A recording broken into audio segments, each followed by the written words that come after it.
Islam. Oh, fortunate one, paradise must be won. Paradise must be won each day and each night, through darkness and through light. Cry it out to the world. Spread the word. Spread the word of Islam. Bismillah ar-Rahman ar-Rahim, Alhamdulillah, wa salatu wa salamu ala Rasulillah. In the name of Allah, the Compassionate, the Most Merciful, all praise is due to Allah. And may His peace and blessings be upon our beloved Prophet Muhammad sallallahu alayhi wa sallam. Brothers and sisters, Assalamu alaikum wa rahmatullahi wa barakatuhu. May the peace, the blessings and the mercy of Allah be upon all of you. And welcome back again to this beautiful journey that we are taking with our beloved teacher here, Dr. Jaafar Idris. Dr. Jaafar, it's always good to see you. And thank you for being here with us again. And this is where we are learning from the wisdom of our elders. Sheikh, I am eager to know about a Muslim student studying philosophy in England. What were some of the challenges that you went through as you were doing your studies there? Of course, I went to England for postgraduate study. I studied philosophy in the Sudan. And I was taught by Westerners, but I studied philosophy. When I went to England, I went for postgraduate study. And I started with a philosopher who was perhaps one of the greatest living philosophers At the time? At that time. It's called Karl Popper. And I chose him because I read one of his books when I was in the Sudan. I liked it and said I want to go. But I didn't actually study with him because when I went there, he was on sabbatical or something. He left for a whole year. When he came back, I used to attend his seminars. But then, as I said in the previous episode, that I had to interrupt my studies and go back to the Sudan. There is a lot of challenge in philosophy because I always tell the students that these philosophers are great minds. They are not just ordinary people. So when you come to study them, you should come equipped. And I benefited very much from my reading of Ibn Taymiyyah, because Western philosophy is a continuation of Greek philosophy. That based on, and he studied Greek philosophy, and he studied the writings of Muslims who were influenced by Greek philosophy. So I benefited from him in looking at philosophy from a critical point of view, and not just as some people do. They teach you philosophy, some part of the Arab world. I don't know about other part, but they teach philosophy as if they are teaching you the Quran or the Sunnah. Descartes said so and so. Hume said so and so.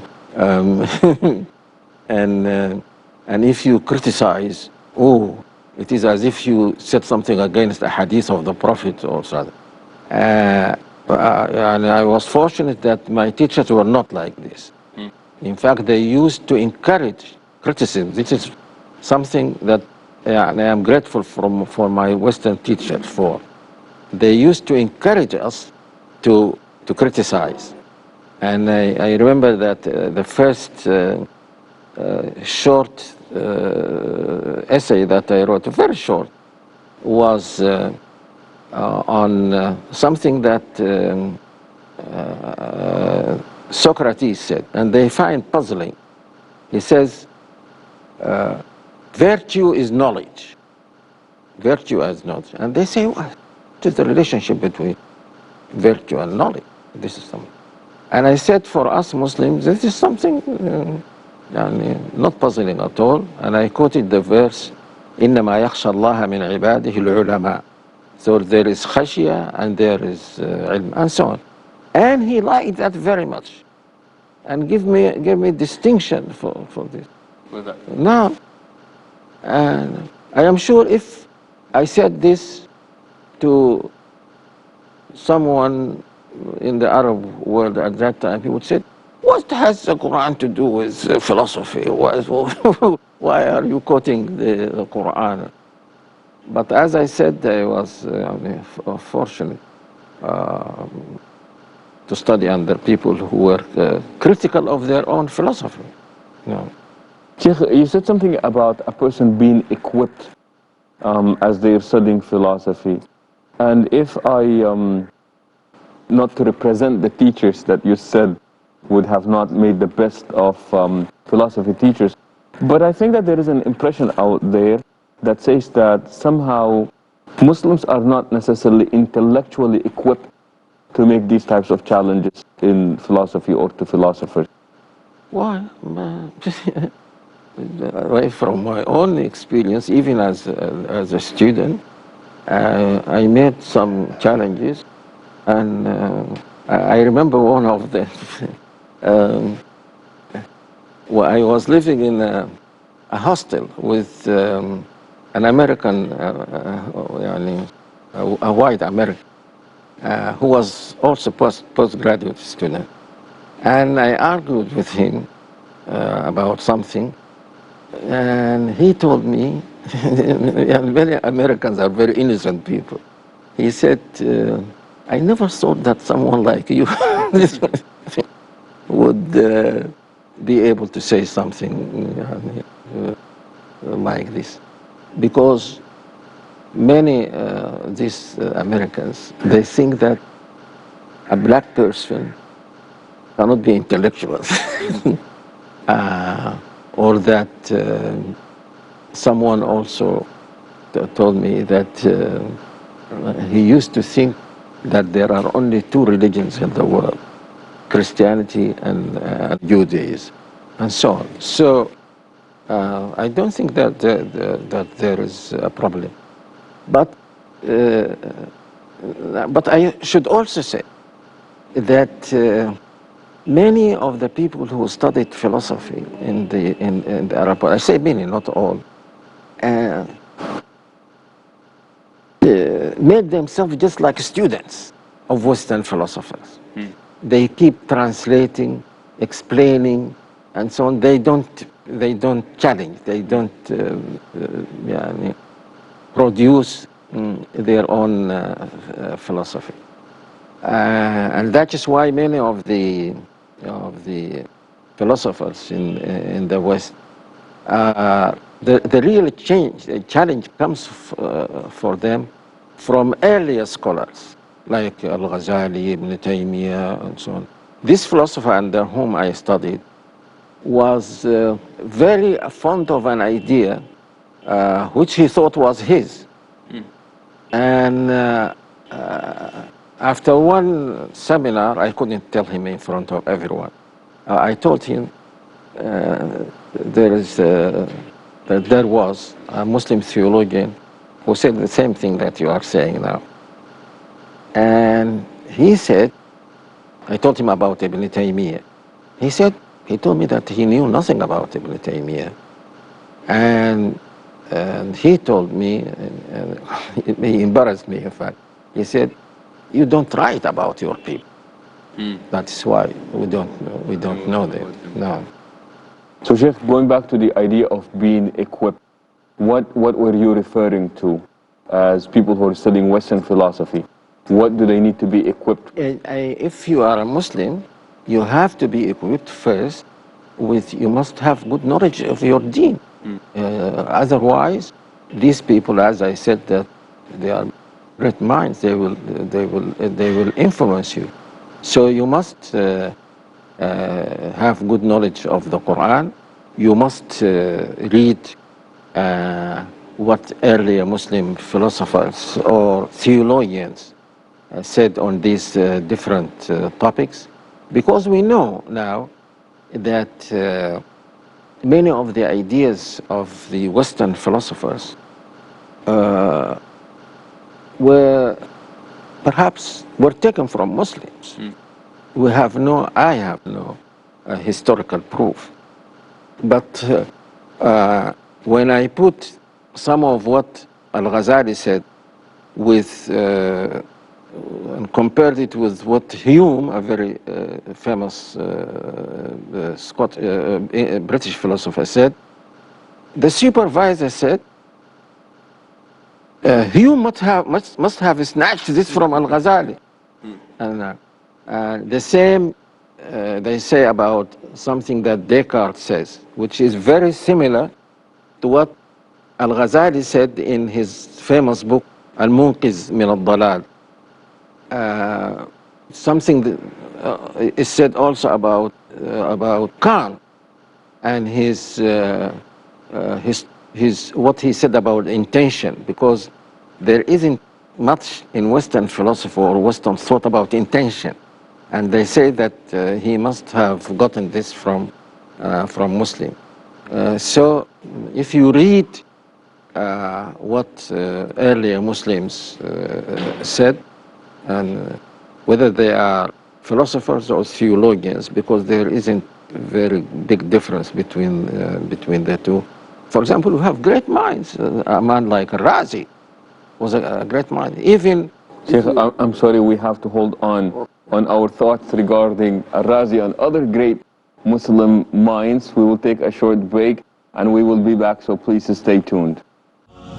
Spread the word of Islam, the word of Islam. Brothers and sisters, Assalamu alaikum wa rahmatullahi wa barakatuhu. May the peace and the blessings and the mercy of Allah be upon all of you, and welcome back to this beautiful journey where we have as our guest our beloved teacher, Dr. Jaafar Idris. Dr. Jaafar, welcome back. And Sheikh, before we took the break, you were telling us about great Muslim mind, and you mentioned people like Al-Ghazali and how some Western philosophers believe that their thoughts are an extension of these Muslim philosophers. I was saying that great minds like Razi, Ibn Rushd, even Al-Ash'ari, and so on. These are theologians or philosophers. But also we have people who were the real leaders of thought in the Muslim world. Imam Malik, Abu Hanifa, Shafi'i, Ahmad ibn Hanbal. They were great intellectuals. Many people think that they used just to learn the Quran by heart or the Hadith. No, they were not. They were real intellectuals, but in their own fields. You can say the field of law, the field of morality and ethics, and so on. And now we can benefit from all these intellectuals, because now there is no real sharp distinction between philosophy and other discipline on its own in the Islamic studies. During the month of Ramadan, I met a pastor they came to our masjid, and he was telling us that they have a program nowadays in introducing Christian theology to their congregation. And they brought a famous PhD holder in Christian theology to come and teach the Christian congregants about Christian theology. But the book that he was using was the writings of Imam Ghazali. Subhanallah. No. Why? Inside the church, they felt that the man was an intellectual wealth, and they felt that the best representation of theology was the writings of Imam al-Ghazali. And this is what they were teaching. I think these are fair people. So now, Al-Ghazali, of course, his famous book is in philosophy is Tahafut al-Falasif. I don't know how that was translated. I don't remember now how it was. Something like the failure of the philosophers also. And they said that philosophy, and the main philosophy that he criticized was Greek philosophy, and especially in the form in which it was taught by Ibn Sina. So it was just like, but he said something that everyone benefited from. He said that when you study philosophy, you have to distinguish between what is that for which there is rational proof. Like, because at that time, philosophy included almost every topic, like astronomy, mathematics, and so on. And he said that those who reject philosophy, a wholesale rejection of philosophy, they do more harm to Islam than some of the enemies of Islam. Because he said that there are rational proofs for these things like astronomy. And I remember when we were studying, he said something that even our teacher, alayhi rahmatullah, could not understand. He said that when you say that something is above another, what that really means, he said that if, say, the moon is here and the earth is there, he said that if you walk from the earth towards the moon, you hit the moon by your head. And if you walk from the moon to the earth, you hit the earth by your head. So both of you are up. But one of you, compared to the other, is called down. One is called up. So they knew, much. They knew much about the discipline of astronomy. In fact, in particular, because it is related to things like eclipse of the moon, eclipse of the sun. So they studied this. And many people wrongly think that Muslims did not know that the earth was spherical. They knew this, and in fact, even the Greeks knew this.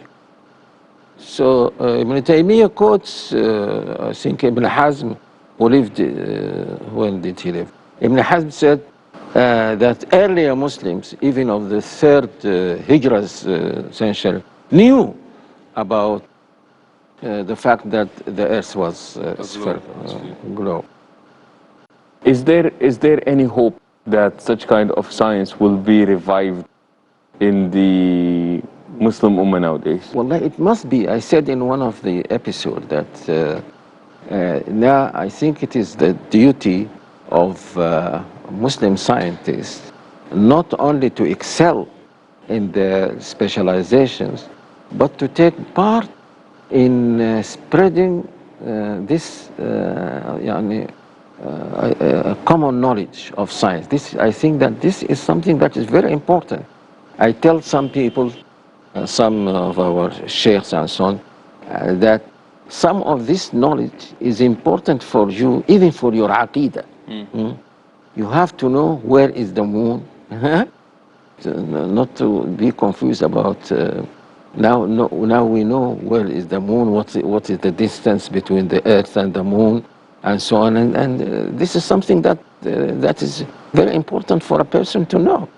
Now, so yes, I really, and when we came to India last time, the thing that I liked in some of the Indian papers is we came here when there was this tsunami, or that was before. And I read some articles, very simple English, explaining this scientifically. And I wish that we had the same in the Arab world. Yeah. And Sheikh, philosophy as a discipline, do you see this coming back again in Muslim intellectuals making a revive of philosophy in particular as a discipline to be studied at this point? It is already studied in many parts of the Muslim world. But what I like to see is some people, Muslim intellectuals, who are well versed in the Quran and the Sunnah, writing on these issues. Not because I don't, as I said earlier, I don't want Muslims to be just students of the West, whether it is Greek philosophy or modern philosophy. I don't want them just to be students. And I was glad to hear someone saying yesterday, I just saw Al Jazeera just by chance, and I found someone saying something like this, that he is writing, that he came back to his deen and is studying the Quran and the Sunnah and writing philosophy on these basis. No. Sheikh, I know that we mentioned Ibn Taymiyyah quite a bit, and I know that you are a great fan of Ibn Taymiyyah, and I believe that you have a book about Ibn Taymiyyah as well. What is it that distinguishes Ibn Taymiyyah, in your opinion? I cannot say definitely that something distinguishes him from other fuqaha and so on, except the fact that he said something in which they believe, but he advocated this, and he wrote about it very clearly and replied to people. And that is the relation between reason and revelation. One of the recent things that I read about him is something you might find amazing. He said that you can reach the truth of Islam in two ways. Either by sama', meaning reading the Quran and the Sunnah and so on, or by reason. He said that if you give reason its due, it will lead you to the fact that the Quran is from Allah subhanahu wa ta'ala. If you give the Quran and the Sunnah their due, they will lead you to the fact that reason is to be relied on and accepted. How beautiful, Sheikh. And I believe on this note will be such a good place to come to the end of this part of our episode, unfortunately, as much as we would want to continue on this thought. But thank you for joining us on this journey. And until we meet next time, we say so long and assalamu alaikum wa rahmatullahi wa barakatuh. Spread the word, oh man. Spread the word of Islam. Oh, fortunate one, paradise must be won. Paradise must be won each day and each night, through darkness and through light. Cry it out to the world. Spread the word. Spread